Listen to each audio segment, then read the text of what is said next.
Olá, tudo bem? Para essa questão, nós temos lá no gráfico indicação de uma reta, né? E essa reta começa lá no ponto 1. O que que isso significa? Significa que a resistência e a temperatura são grandezas proporcionais, né? Então, conforme a resistência aumenta, a temperatura também aumenta. Tá? Então, uma é dependente da outra. A gente tem lá vários pontos para analisar. E olha só que coisa curiosa que a gente pode ver. Olha só, aqui para a resistência zero, perdão, para a temperatura zero, eu tenho a resistência 1. Para a temperatura 2, eu tenho a resistência 3. Para a temperatura 4, eu tenho a resistência 5. Para a temperatura 10, eu tenho aqui a resistência 11. Para a temperatura 16, por exemplo, eu tenho aqui a resistência 17. Para a temperatura 20, eu tenho aqui a resistência 21.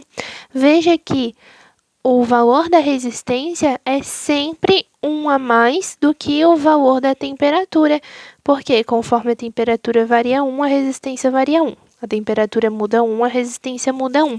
E como aqui o começo já foi no 1, né? Quando a temperatura é 0, a resistência já era 1.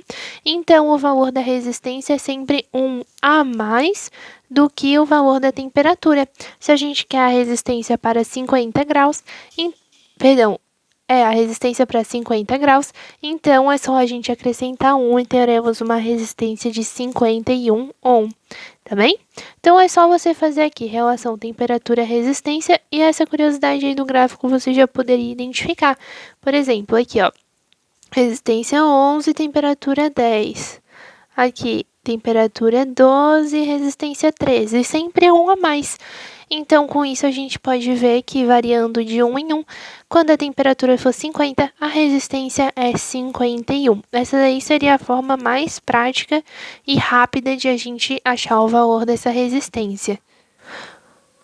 O valor mais correto mesmo, né, a forma de resolução mais correta seria fazendo através da função do primeiro grau.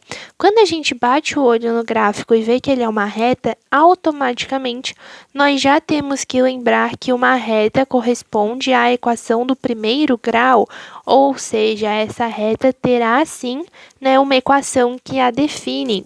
Então, ó, a gente pode fazer y é igual a ax mais b. E daí eu posso pegar alguns pontos do gráfico. Eu peguei 2 pontos aleatórios aqui, ó. Ponto 0 e 1 e o ponto 2 e 3. Pontos que eu escolhi, mas eu poderia ter escolhido qualquer outro ponto, representando aí aqui o x e o y, né? Então, temperatura e resistência.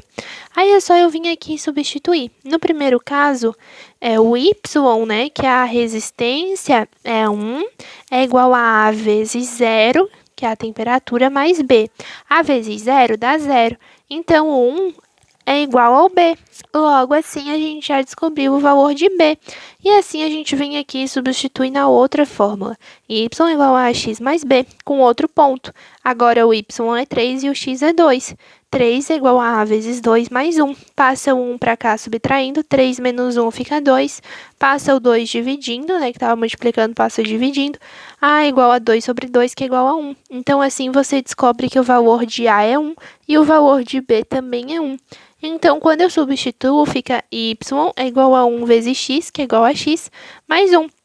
Logo, y é igual a x mais 1. A temperatura, resistência é igual a temperatura mais 1. Então, se eu quero a temperatura a 50 graus Celsius, a resistência é 50 mais 1, que é igual a 51 ohm. Essa é a forma mais matemática e correta de fazer, mas daí a gente já poderia ter feito ali pela percepção do próprio gráfico, tá? Aqui fazendo pela substituição das fórmulas é o mais adequado, mas você poderia ter feito ali pela percepção mesmo.